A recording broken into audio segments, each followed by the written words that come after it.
Assalamualaikum warahmatullahi wabarakatuh. Bismillahirrahmanirrahim. Alhamdulillahirrahmanirrahim. Anak-anakku yang berbahagia, untuk kali ini kita akan memasuki di materi yang kedua, yakni ketentuan berpakaian sesuai dengan syariat Islam. Sebagaimana kita umat Islam ini memiliki tatanan dan aturan yang tentunya akan membawa kita untuk menjadi manusia-manusia yang baik dan manusia yang memiliki harga diri. Mari kita simak untuk KD yang dibahas. Untuk kompetensi dasar KD 1.4, terbiasa berpakaian sesuai dengan syariat Islam. KD 2.4, menunjukkan perilaku berpakaian sesuai dengan syariat Islam. KD 3.4, menganalisis ketentuan berpakaian sesuai syariat Islam. Dan KD 4.4, menyajikan keutamaan tata cara berpakaian sesuai syariat Islam.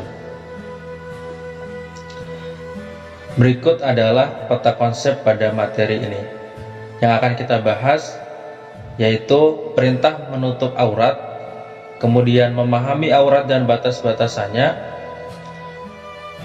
memahami dalil menutup aurat, kemudian makna busana muslim dan muslimah, menunjukkan perilaku berbusana muslim atau muslimah, membiasakan perilaku berbusana muslim dan muslimah dalam kehidupan sehari-hari.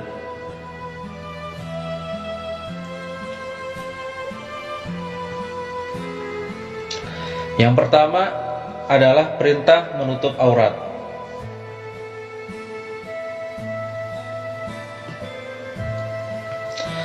Apa itu aurat? Menurut bahasa, arti aurat adalah malu, aib, dan buruk. Nah, kata aurat sendiri berasal dari kata awirah yang artinya hilang perasaan. Sedangkan menurut istilah, aurat adalah batas minimal dari bagian tubuh yang wajib ditutupi karena perintah Allah Subhanahu wa Ta'ala.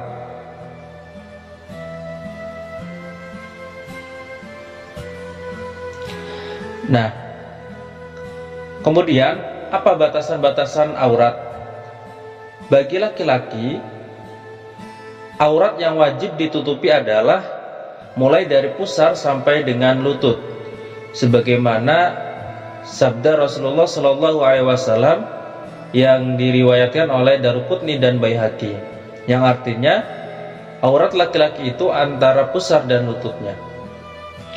Sedangkan batasan aurat bagi perempuan adalah seluruh bagian tubuhnya kecuali bagian wajah dan telapak tangannya, sebagaimana Rasulullah Shallallahu Alaihi Wasallam bersabda yang diriwayatkan oleh Abu Daud, yang artinya dari Asiyah radhiyallahu anhu bahwa sesungguhnya Asma binti Abu Bakar pernah menemui Rasulullah Shallallahu Alaihi Wasallam dengan memakai pakaian tipis. Maka Rasulullah Shallallahu Alaihi Wasallam pun berpaling darinya dan bersabda, "Wahai Asma, sesungguhnya seorang wanita itu jika sudah haid atau sudah balik tidak boleh terlihat dari dirinya kecuali ini dan ini." Beliau menunjuk wajahnya dan kedua telapak tangannya.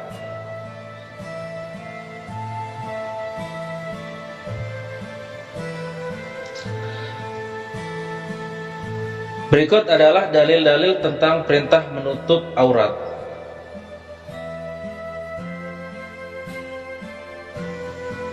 Pertama adalah dalil dari Al-Quran. Sebagaimana terdapat di dalam Quran Surat Al-Ahzab ayat 59 dan Quran Surat An-Nur ayat 31. Kedua ayat ini menjelaskan tentang perintah menutup aurat. Nah, yang pertama adalah Quran Surat Al-Ahzab ayat 59. Di dalam ayat ini Rasulullah Shallallahu Alaihi Wasallam diperintahkan untuk menyampaikan kepada para istrinya dan juga sekalian wanita mukminah termasuk anak-anak perempuan beliau untuk memanjangkan jilbab mereka dengan maksud agar dikenali dan membedakan dengan perempuan non-mukminah. Nah, hikmah lain adalah agar mereka tidak diganggu. Karena dengan mengenakan jilbab, orang lain mengetahui bahwa dia adalah seorang mukminah yang baik. Nah, pesan Al-Quran ini datang menanggapi adanya gangguan kafir Quraisy terhadap para mukminah, terutama para istri Nabi Muhammad SAW yang menyamakan mereka dengan budak. Karena pada masa itu budak tidak mengenakan jilbab. Oleh karena itulah, dalam rangka melindungi kehormatan dan kenyamanan para wanita, ayat ini diturunkan. Nah, sedangkan di dalam Quran surat An-Nur ayat 31 ini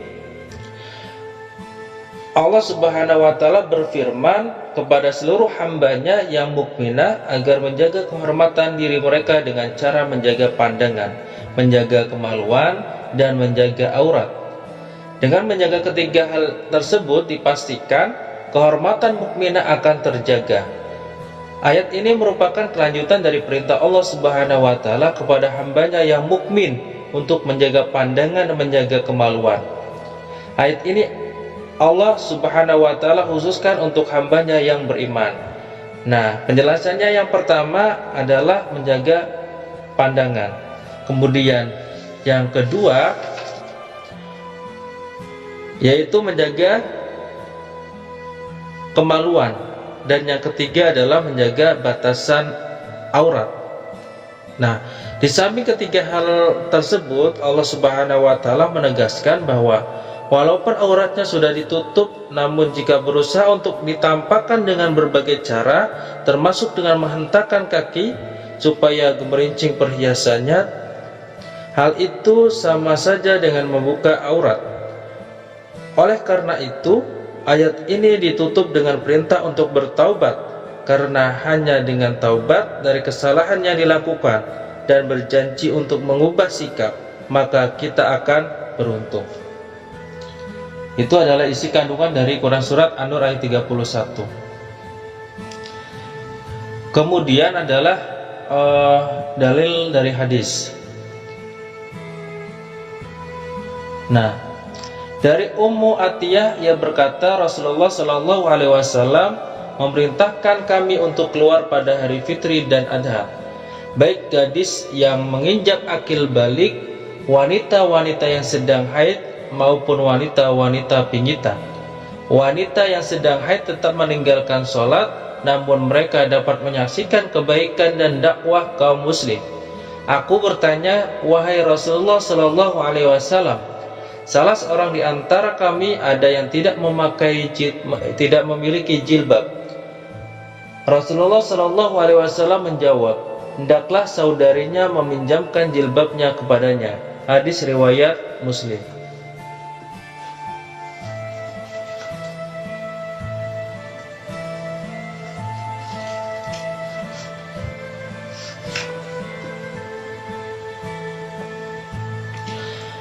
Selanjutnya adalah makna busana muslim dan muslimah.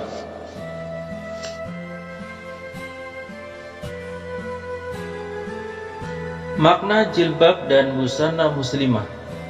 Secara etimologi, jilbab adalah sebuah pakaian yang longgar untuk menutup seluruh tubuh perempuan kecuali muka dan kedua telapak tangan. Dalam bahasa Arab, jilbab dikenal dengan istilah khimar. Dan dalam bahasa Inggris, jilbab dikenal dengan istilah veil. Selain kata jilbab, untuk menutup bagian dada hingga kepala wanita, untuk menutup aurat perempuan dikenal pula istilah kerudung, hijab, dan sebagainya. Kemudian pakaian. Apa itu pakaian? Yaitu barang yang dipakai, baju, celana, dan sebagainya. Dalam bahasa Indonesia, pakaian juga disebut busana. Jadi busana muslimah artinya pakaian yang dipakai oleh perempuan. Pakaian perempuan yang beragama Islam disebut busana muslimah. Berdasarkan makna tersebut, busana muslimah dapat diartikan sebagai pakaian wanita Islam yang dapat menutup aurat yang diwajibkan agama untuk menutupinya, gunanya untuk kemaslahatan dan kebaikan wanita itu sendiri serta masyarakat di mana ia berada.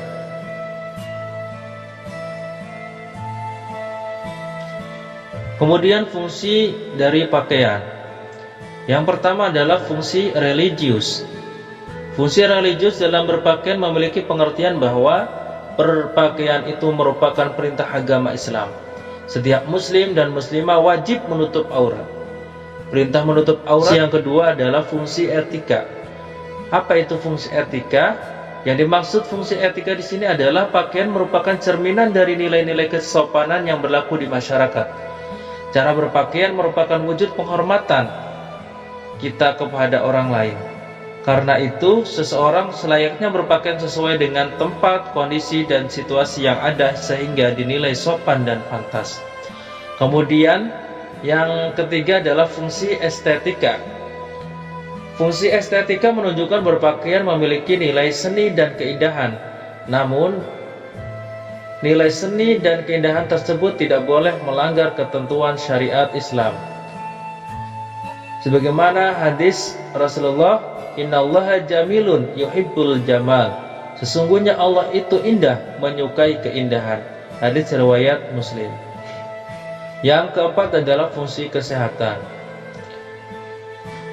Pakaian berfungsi untuk menjaga kesehatan kita. Pakaian dapat melindungi kita dari berbagai penyakit dan gangguan alam seperti dingin, panas, dan sebagainya. Adab-adab berpakaian muslim dan muslimah.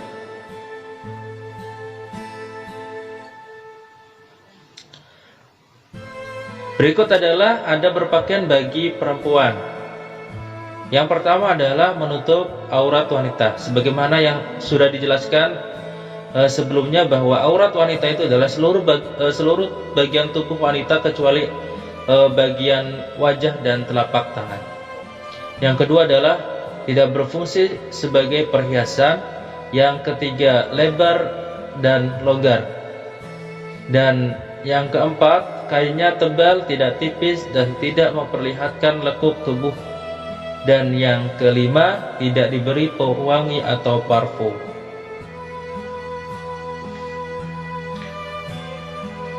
Sedangkan ada berpakaian bagi laki-laki. Yang pertama adalah menutup aurat, sebagaimana yang tadi sudah dijelaskan. Bagian aurat laki-laki itu. Yang kedua adalah tidak memakai emas. Yang ketiga, tidak memakai sutra. Dan yang keempat adalah hendaknya tidak isbal atau melebihi mata kaki.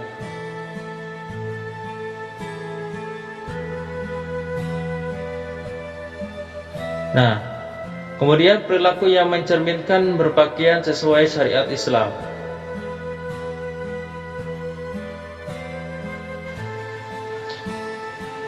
Nah, perilaku mulia yang bisa kita amalkan dalam kehidupan sehari-hari terkait dengan pengamalan berbusana muslim.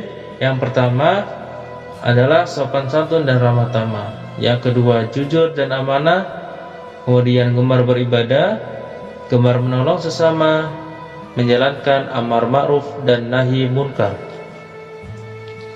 Nah, sedangkan hikmah dari berpakaian sesuai dengan syariat Islam, di antaranya adalah seseorang yang berpakaian Islam akan terjaga kehormatannya.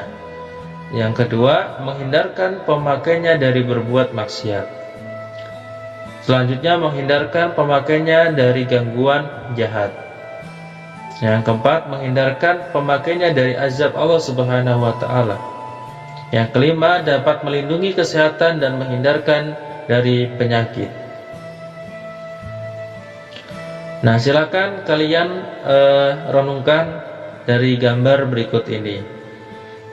Sudah sampai tahap keberapa kamu dalam menutup aurat? Bisa kita lihat tingkatannya. Semakin tinggi tingkatannya, berarti Allah sayang kepada kalian. Nah, sedangkan semakin rendah tingkatannya, berarti kalian akan disayangi oleh setan. Nah,